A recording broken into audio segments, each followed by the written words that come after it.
Ésaïe, chapitre 61, versets 10 et 11. Ésaïe, chapitre 61, le verset 10 et 11. Je me réjouirai en l'Éternel, mon âme sera ravie d'allégresse en mon Dieu, car il m'a revêtu des vêtements du salut. Il m'a couvert du manteau de la délivrance, comme le fiancé s'orne d'un diadème, comme la fiancée se pare de ses joyaux. Car comme la terre fait éclore son germe, et comme un jardin fait pousser ses semences, ainsi le Seigneur l'Éternel fera germer le salut et la louange en présence de toutes les nations. Que l'Éternel bénisse sa parole.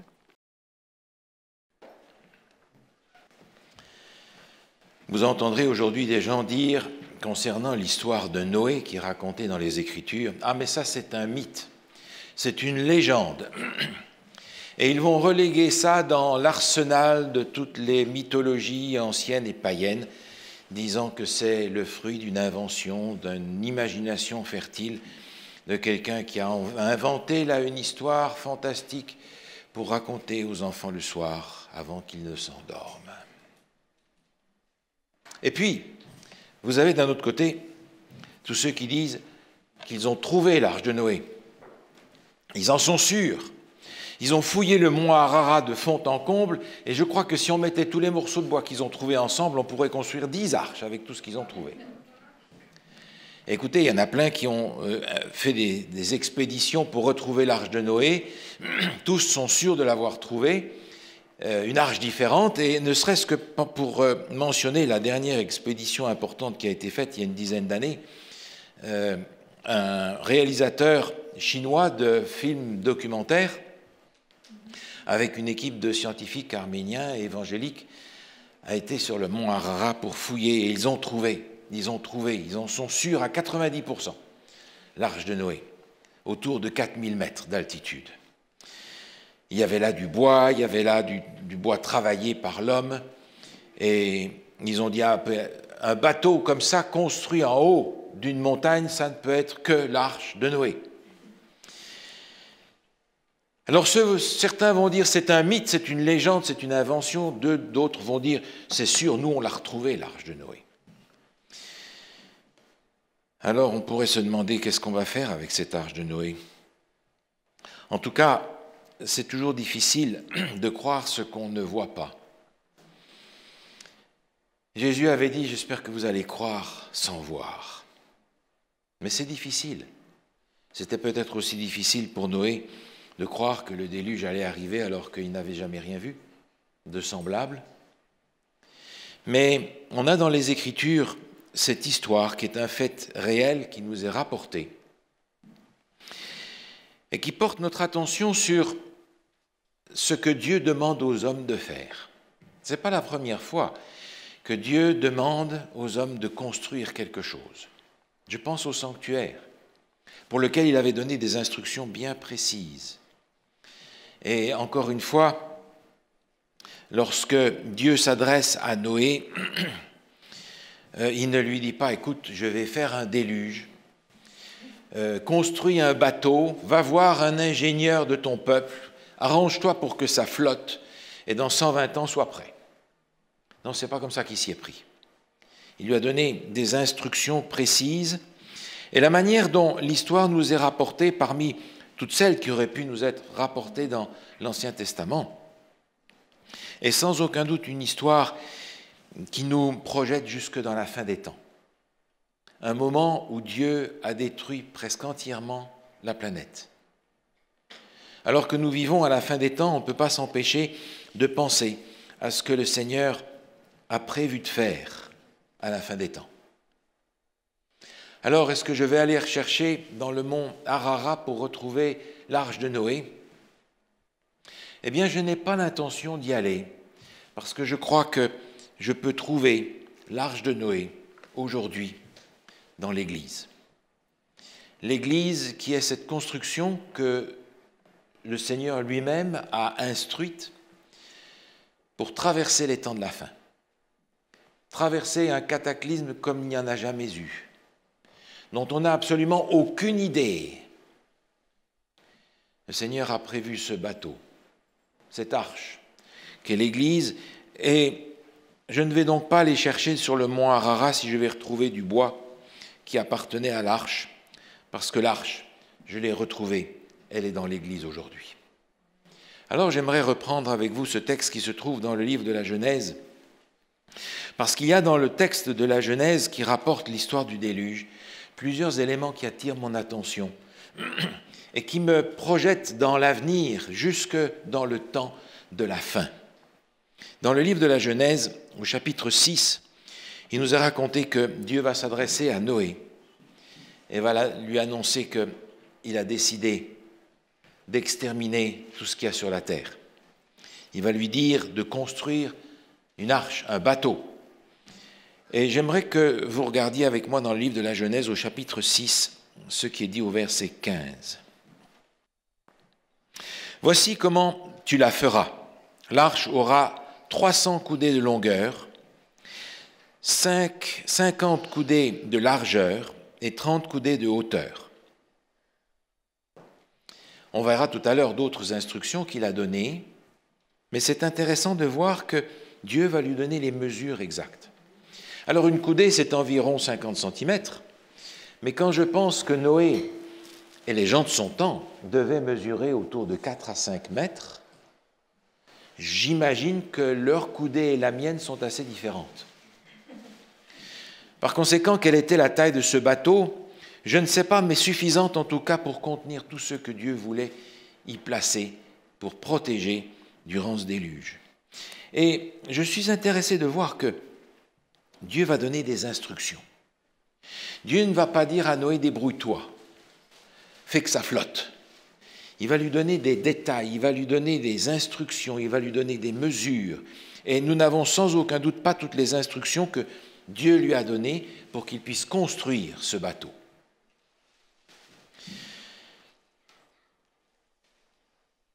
Il faut qu'il flotte, il faut qu'il fasse face à une tempête comme on n'a jamais vu. Une tempête comme on ne peut même pas imaginer. Une tempête dont on n'a aucune idée. Une catastrophe qui va incliner la tête sur son axe de quelques degrés. Une catastrophe planétaire qui va détruire tout ce qui vit sur la Terre. Une catastrophe qui va même faire peur à Satan qu'il y perde la vie lui-même. Une catastrophe qu'on n'en a jamais vue, comme on ne verra jamais. Alors je comprends ce bateau, les anges ont tenu les morceaux en place, ils l'ont protégé, sans quoi il aurait explosé. Mais Dieu va donner des instructions précises pour que ce bateau puisse flotter et que ce bateau puisse en même temps répondre aux lois pour qu'il puisse flotter. D'ailleurs, je pense que de la même manière, Dieu a donné des lois aux êtres humains, et ce n'est pas pour rien. D'ailleurs, écoutez ce commentaire par rapport à l'époque de Noé. Touché et remué par ces avertissements, un grand nombre de ses auditeurs parurent se joindre à Noé. Mais leur conversion était superficielle. Ils ne voulaient pas abandonner leur péché. Le temps qui s'écoula avant l'arrivée du déluge démontra la fragilité de leur foi. Ils se laissèrent entraîner par l'incrédulité générale et finirent par retourner à leurs anciennes coutumes. Ils ont travaillé avec lui. Ils étaient avec lui.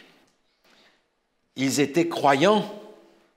Ce n'étaient pas des incrédules.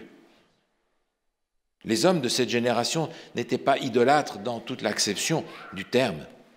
Un grand nombre d'entre eux se disaient adorateurs du vrai Dieu et prétendaient que leurs idoles n'étaient qu'une représentation de la divinité, les aidant à la concevoir plus nettement. Tels étaient les premiers et plus notables adversaires de la prédication de Noé. Les péchés leur paraissait de moins en moins grave.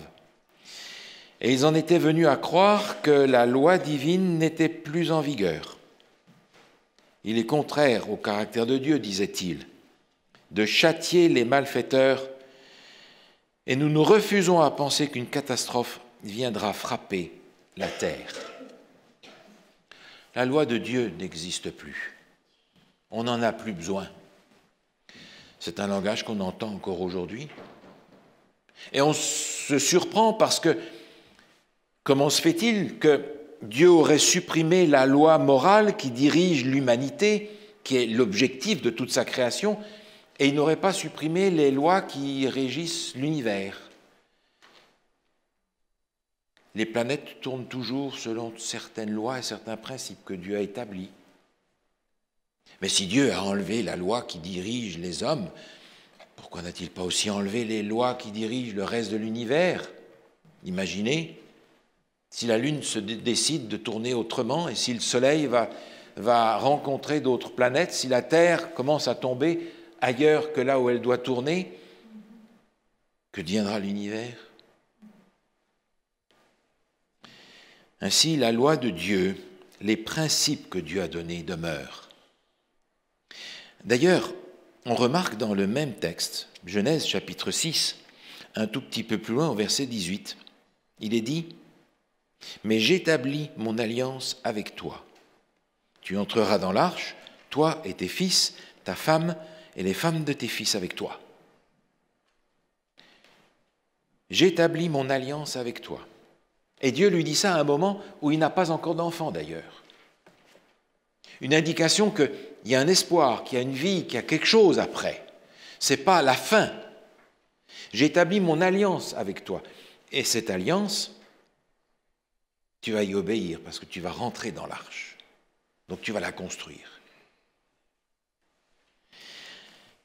Le Seigneur a donné des lois, il a donné des principes, il a donné des directives.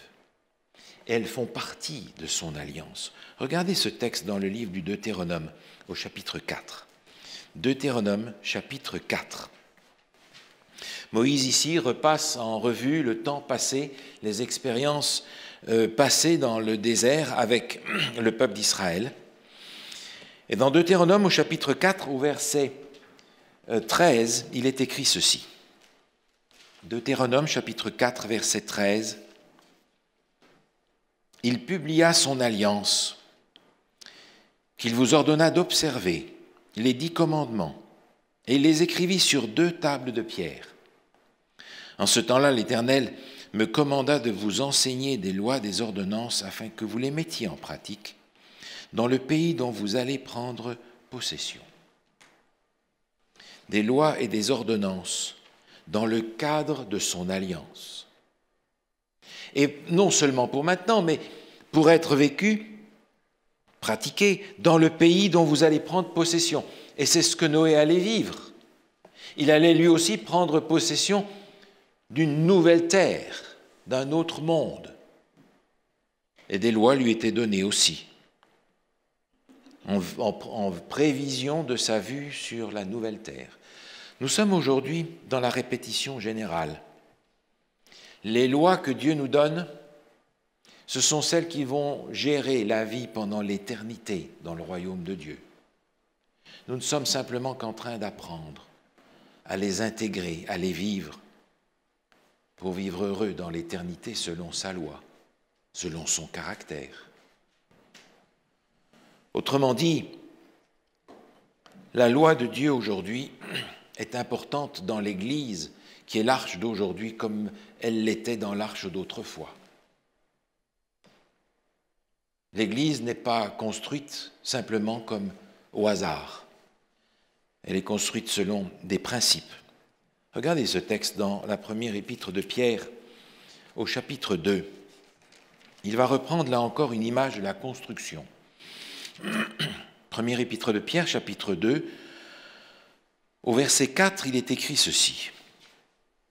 Approchez-vous de lui, pierre vivante, rejetée par les hommes, mais choisie et précieuse devant Dieu. Et vous-même, comme des pierres vivantes, édifiez-vous pour former une maison spirituelle, un saint sacerdoce, afin d'offrir des victimes spirituelles agréables à Dieu par Jésus-Christ. Une maison spirituelle. Édifiez-vous. Et l'Église, ce n'est pas un tas de pierres. L'Église, c'est une construction, chaque pierre à sa place. Ce n'est pas construit au hasard. De la même manière que Noé a été le constructeur, Dieu en était l'architecte. Aujourd'hui encore, si nous sommes constructeurs de l'Église par la grâce que Dieu nous fait, il en est néanmoins l'architecte. Il en a donné les lois, les contours, les instructions. Si bien que l'Église ne fonctionne pas au hasard, l'Église n'est pas un endroit où chacun peut faire ce qu'il veut parce qu'on est tous indépendants. L'Église fonctionne de manière ordonnée parce que Dieu est un Dieu d'ordre. Et nous sommes invités à refléter l'ordre qu'est Dieu lui-même dans notre façon de vivre, dans notre façon de fonctionner, dans la manière dont l'Église fonctionne. De la même manière que ce bateau a été construit selon des principes bien précis que Dieu a enseignés à Noé, l'Église, de la même manière, doit fonctionner selon des principes bien précis. Parce que cette Église, elle va traverser aussi une fameuse tempête. La tempête de la fin des temps n'est pas quelque chose que l'on peut imaginer. Vous savez, quand on pense à l'avenir et qu'on s'inquiète de l'avenir, on a souvent tendance à fabriquer l'avenir pire que ce qu'il sera. Mais ce ne sera pas le cas pour ce qui concerne la tempête de la fin des temps, dont nous n'avons aucune idée. L'arche qu'est l'Église d'aujourd'hui n'est pas en promenade, en croisière sur une mer d'huile. Ce n'est pas un bateau de plaisance, l'Église. C'est une arche qui traverse une tempête, la tempête de la fin des temps. Elle doit par conséquent répondre à tous ces principes que Dieu a donnés pour qu'elle fonctionne, et qu'elle fonctionne bien, et qu'elle traverse les difficultés. Regardez ce texte avec moi dans l'épître de Paul aux Hébreux. Même s'il n'en est pas l'écrivain direct, il en est en tout cas celui qui l'a inspiré. Dans l'épître aux Hébreux au chapitre 13, au verset 17, il est écrit ceci. Hébreux chapitre 13, verset 17. Obéissez à vos conducteurs et ayez pour eux de la déférence, car ils veillent sur vos âmes dont ils devront rendre compte. Qu'il en soit ainsi afin qu'ils le fassent avec joie et non en gémissant, ce qui ne vous serait d'aucun avantage. Ce texte m'impressionne parce qu'il est dit ici que les conducteurs ont des comptes à rendre à Dieu de ceux qui leur sont confiés. On a perdu aujourd'hui, dans une large mesure, cette notion de responsabilité collective. D'ailleurs, dans le monde d'aujourd'hui, personne ne dit plus rien. Parce que c'est la réponse qu'on va avoir, mêle-toi de tes affaires, moi je me mêle des miennes et tout ira bien. Mais cette mentalité n'a pas lieu d'être dans l'Église.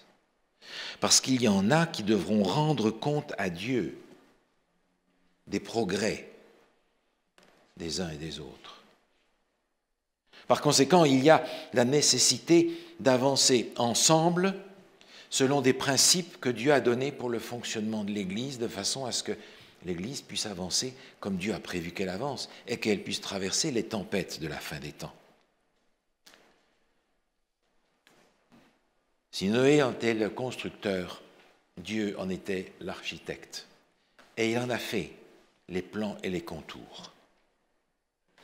Il y a une deuxième caractéristique dans l'arche de Noé qui attire mon attention.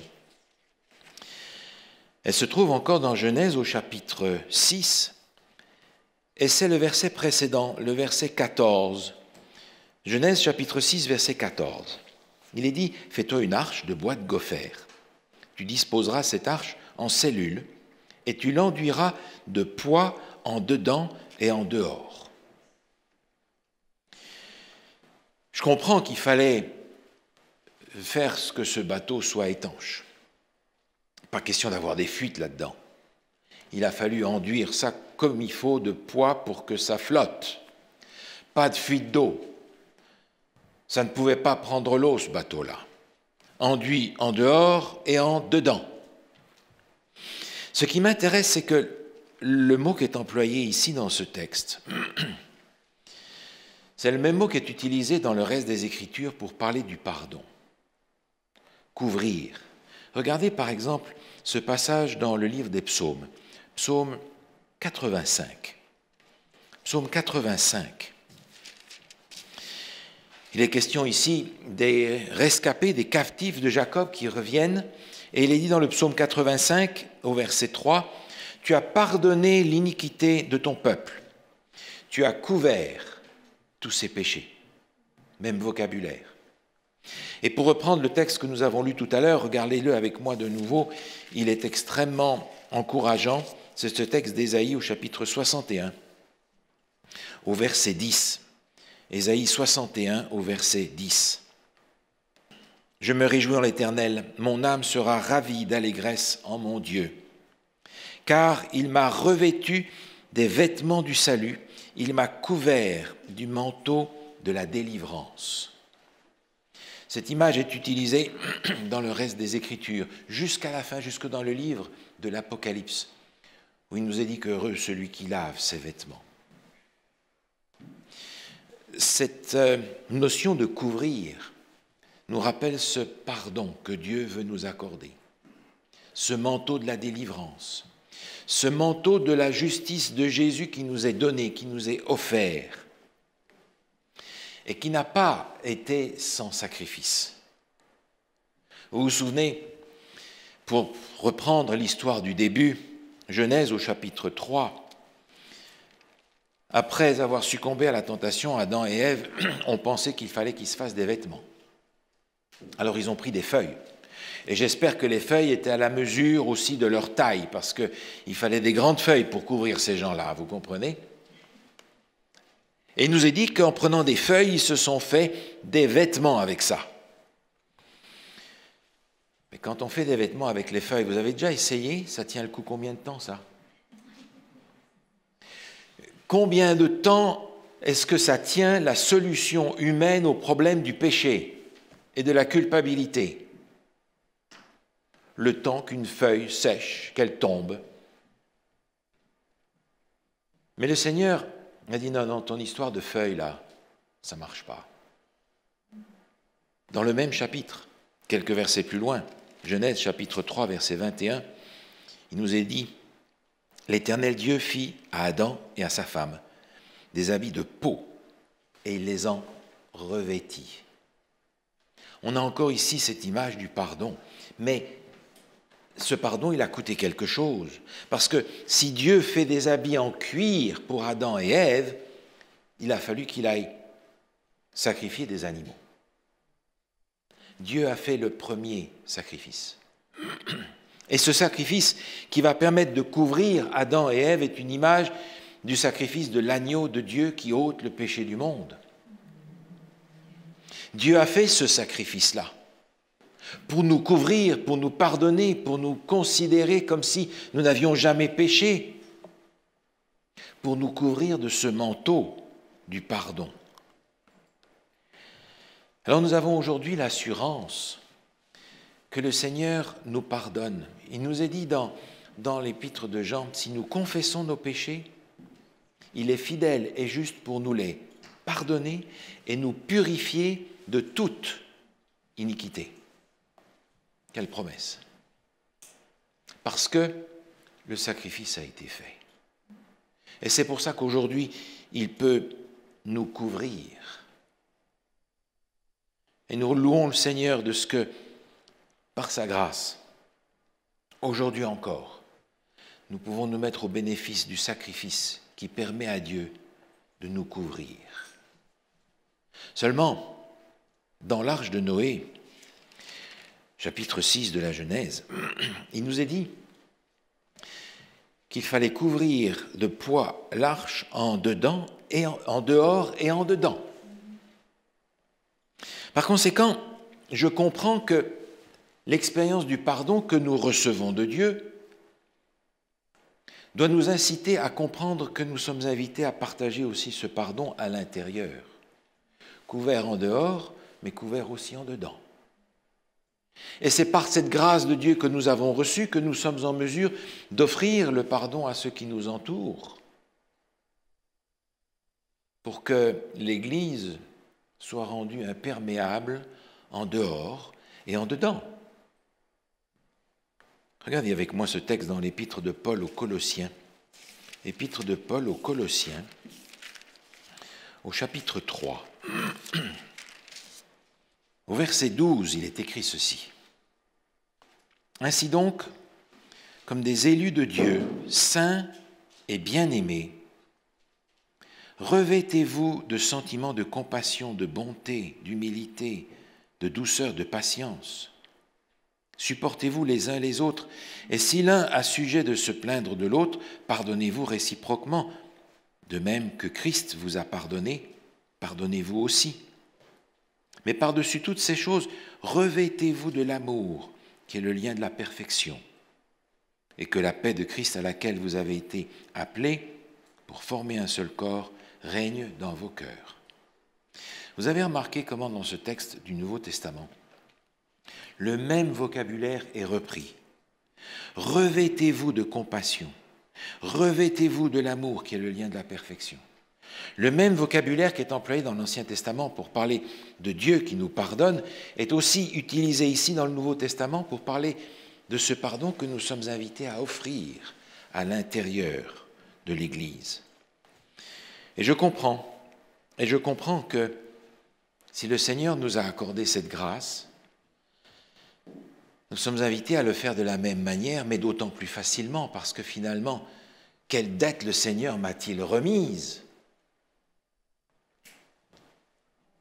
que je ne puisse pas remettre aussi aux autres, celles qu'ils ont peut-être, envers moi.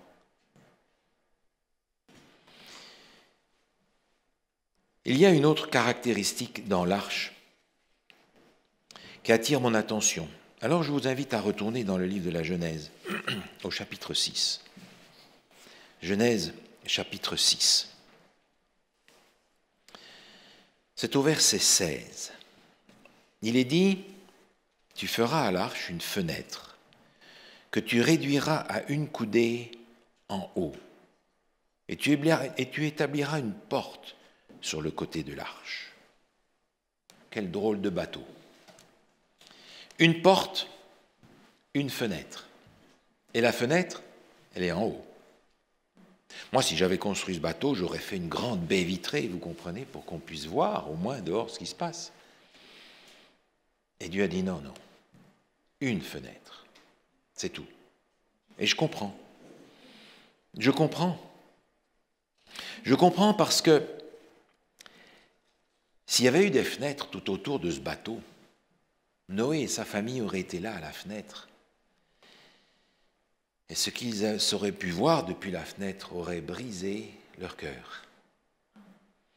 Et les aurait peut-être amenés à faire des choix qu'il ne fallait pas faire. Ils auraient vu là périr ceux qui ont travaillé avec eux, ceux qui ont peut-être aidé à construire l'arche. Ils auraient vu périr les gens de leur famille qui n'ont pas voulu embarquer avec eux dans l'arche. Ils auraient vu tous ces gens avec qui ils ont passé des centaines et des centaines d'années mourir détruits dans le déluge. Un spectacle que Dieu a voulu leur épargner. Peut-être même qu'ils ont entendu depuis l'arche les cris de ceux qui étaient dehors, qui les appelaient. Alors Dieu leur a dit, une fenêtre, mais une porte. Une porte parce que cette porte est importante. Cette porte est importante, c'est par là que vont rentrer tous ceux qui vont être sauvés dans cette arche. Les animaux, mais aussi les gens. Pendant 120 ans, Noé va prêcher et inviter les gens à rentrer par la porte. Beaucoup vont rentrer qui sont totalement inattendus. Les animaux vont rentrer. Personne n'aurait pensé que les animaux allaient rentrer. Vous imaginez la tête de ces gens qui voient rentrer dans l'arche les animaux. Quel est ce drôle de sorcier de Noé, qui arrive à hypnotiser les animaux pour qu'ils rentrent dans son bateau. Et je vois dans la porte, cette porte qui est celle de la grâce, qui est ouverte encore et qui un jour sera fermée. Qui un jour sera fermée pour de bon. Cette porte de la grâce que le Seigneur va lui-même fermer comme il l'a fermée pour l'arche. Et vous imaginez, cette porte de la grâce a été fermée. Et pendant 7 jours, le soleil a brillé. Imaginez un instant les gens à l'extérieur. Ils étaient morts de rire. Noé, avec son zoo, s'est enfermé dans son bateau. Vous imaginez? Alors ils lui ont apporté un peu d'eau. Tiens, voilà de l'eau pour faire flotter ton bateau.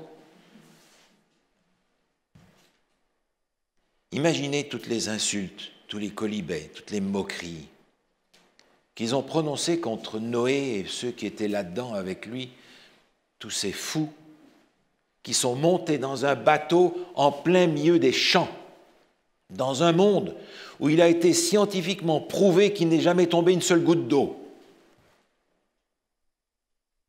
Et pendant 1 semaine, Noé et sa famille étaient dans l'arche. Et leur foi a été testée pendant cette semaine-là. Mais à l'extérieur, tous ces gens qui rigolaient,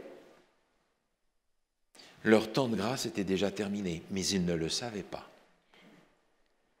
La porte était déjà fermée. Et comme disait Jésus, ils continuaient, ils mangeaient, ils buvaient, ils se mariaient leurs enfants, continuaient leurs affaires comme si de rien n'était, mais la porte de la grâce était déjà fermée pour eux. Mais l'épreuve de foi, c'était pour ceux qui étaient dedans et qui se sont demandé sans aucun doute, est-ce qu'on s'est trompé? 7 jours d'épreuve de leur foi. Jusqu'au jour où un nuage noir est arrivé dans le ciel. Et ça a suffi pour que ces gens perdent leur sourire. Parce qu'ils n'avaient jamais vu ça.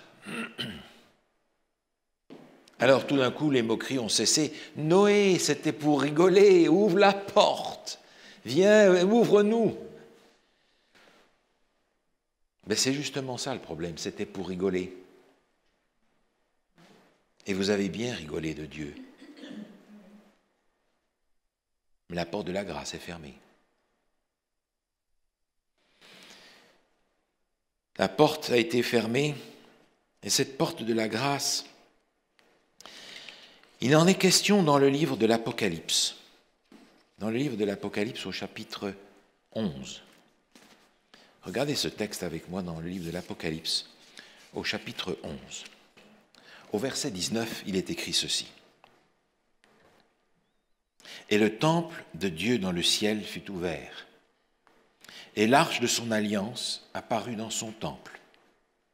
Et il y eut des éclairs, des voix, des coups de tonnerre, un tremblement de terre et une forte grêle. » Les versets qui précèdent nous parlent du temps de la colère de Dieu.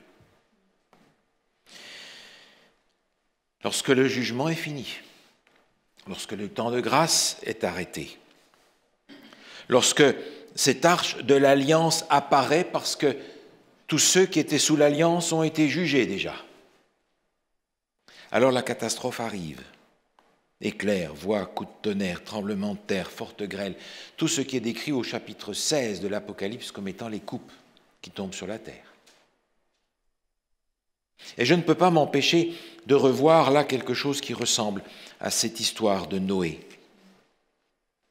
L'histoire de Noé, où ce temps de grâce a été terminé, où les gens ne le savaient pas, continuaient dans leurs péchés, dans leurs erreurs. Mais peu de temps après, les plaies sont tombées sur la terre. Ça a été un temps d'épreuve pour ceux qui étaient dans le bateau. Est-ce qu'on va l'appeler le temps d'épreuve de Jacob? Un temps d'angoisse, un temps où la foi a été vraiment secouée. parce qu'on ne voyait pas la main de Dieu comme il avait prédit qu'il allait agir.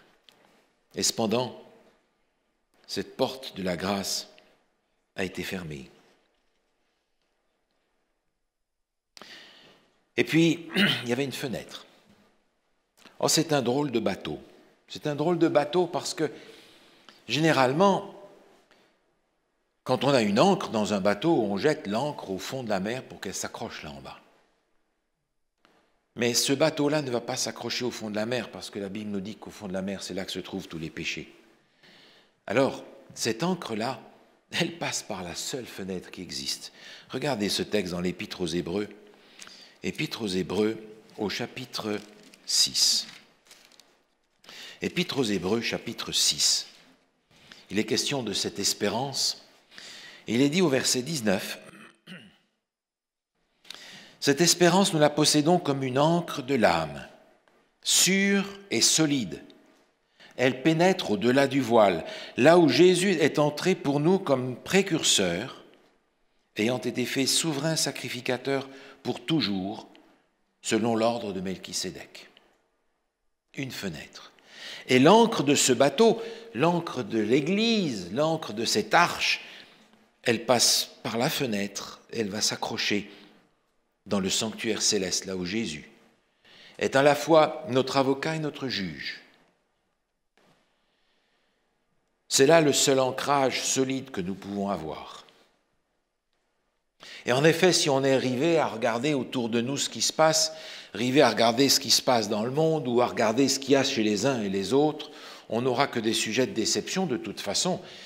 Là où il nous faut regarder, c'est par la fenêtre qui est ouverte en haut pour que nous puissions nous accrocher à celui qui est notre précurseur, qui est avant nous, pour nous préparer une place. Cette fenêtre est encore ouverte. Elle est ouverte toute grande vers le ciel, pour chacun d'entre nous. Il y a une quatrième caractéristique que j'aimerais regarder avec vous dans l'arche de Noé. Cette caractéristique, on la retrouve au chapitre 7 du livre de la Genèse. Il nous est dit dans Genèse chapitre 7, verset 23, « Tous les êtres qui étaient sur la terre, sur la face de la terre, furent exterminés, depuis l'homme jusqu'au bétail, aux reptiles, aux oiseaux du ciel. Ils furent exterminés de la terre, il ne resta que Noé et ce qui était avec lui dans l'arche. » C'est ici la première fois que la notion de reste se trouve dans le livre de la Genèse. Il ne resta que Noé. Cette notion de reste, à partir de là, va couvrir toutes les Écritures jusqu'à la fin des temps. Cette notion va rebondir en cours de route. Par exemple, au moment de la déportation, lorsque un reste seulement va retourner à Jérusalem pour construire la nouvelle Jérusalem, alors qu'elle est en ruine. C'est seulement un reste qui est retourné. Et vous entendez déjà là un langage qui nous rapporte à la fin des temps. Ce reste, on le retrouve bien entendu à la fin dans un contexte bien particulier. Mais ici, le contexte dans lequel ce texte nous est donné est tout à fait particulier. À partir du chapitre 8, c'est-à-dire du verset suivant, et dans le chapitre 9, on va nous raconter ce qui se passe, j'allais dire après le déluge, c'est-à-dire là, l'eau s'est arrêtée, que les choses vont peu à peu redevenir normales jusqu'à ce que, finalement, ils puissent sortir de l'arche. Le monde va se retrouver dans son état premier, tohu vabohu, informe et vide. Par conséquent, le texte qui est ici au chapitre 8 et au chapitre 9, jusqu'au verset 17, est un texte qui est coupé en 7 morceaux. Chaque partie correspond à un jour de la création, que l'on a dans Genèse au chapitre 1er. Alors, vous me permettrez de ne pas reprendre les détails, mais le vocabulaire qui est utilisé ici, dans le chapitre 8 et 9, reprend la séquence de la création jour après jour, comme on la trouve dans le livre de la Genèse au chapitre 1er. J'aimerais simplement souligner ce qui se passe lors du 7e jour, c'est-à-dire dans Genèse chapitre 9, les versets 8 à 17 correspondent à cette partie qui est le 7e jour. Et dans cette partie qui concerne le 7e jour, regardez ce qui est écrit au verset 11.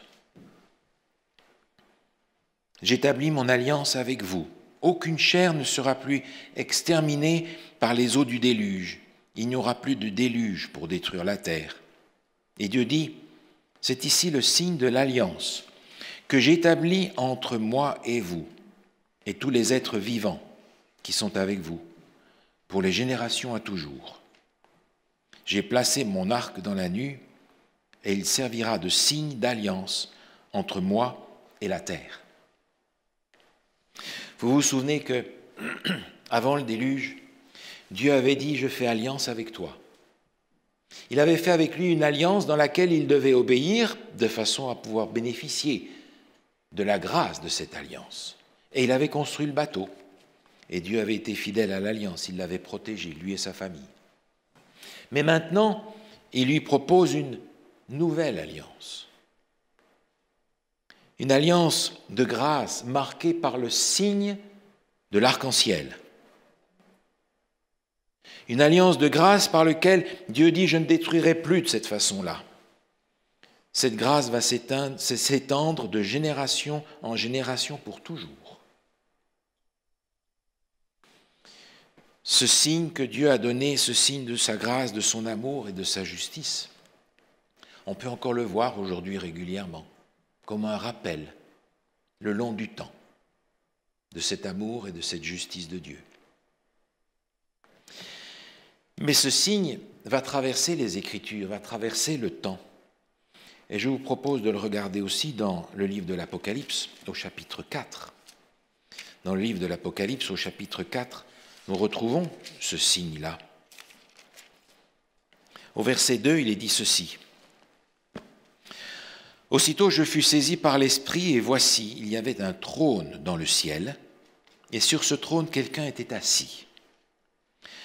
Celui qui était assis avait l'aspect d'une pierre de jaspe et de sardoine, et le trône était environné d'un arc-en-ciel, semblable à de l'émeraude. » En lisant ce texte, on ne peut pas s'empêcher de repenser à ce passage du livre de Daniel, où il nous est dit que dans le ciel, les juges vont s'asseoir, et le jugement commence.